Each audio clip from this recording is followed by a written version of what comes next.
बातमी आता अक्कलकोटमधली, तिथे ईव्हीएम मशीन बंद पडलेलं आहे। तब्बल अर्धा तास हे मशीन बंद असल्याचं कळत आहे, त्यामुळे मतदारांचा खोळंबा या ठिकाणी झालेला आहे। खरं तर सकाळपासून आपण मुलगा बघतोय की अनेक ठिकाणी ईव्हीएम मशीन बंद पडल्याच्या घटना घडलेल्या आहेत। आता आपण बघतो की अक्कलकोटमध्ये देखील तसाच प्रकार समोर आलाय, त्यामुळे मतदान प्रक्रिया थांबलेली आहे। गेल्या अर्धा तासापासून हे सगळे मतदार या ठिकाणी खोळंबलेले आहेत। मतदान पुन्हा केव्हा सुरू होत आहे याची वाट पाहत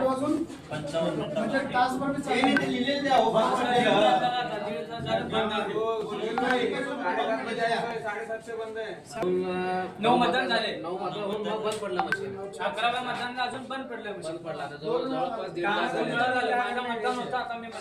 1.5 सोलापूर जिल्ह्यामध्ये नगर परिषदेच्या मतदानाला सुरुवात झालेली आहे। मी सध्या उभा आहे अक्कलकोट शहरामधील।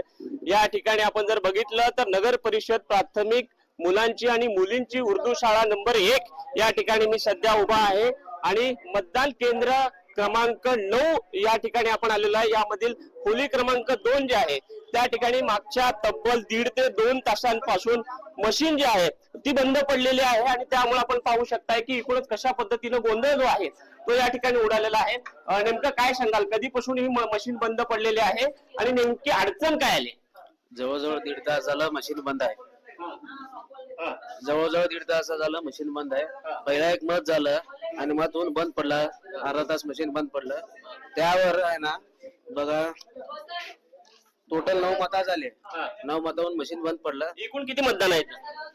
काय म्हणलं? एकूण किती? 857 पैकी फक्त 10 मतदान झालेलं आहे। सकाळी 7:30 ला चालू झालेलं, 8:52 बंद झालेलं आहे।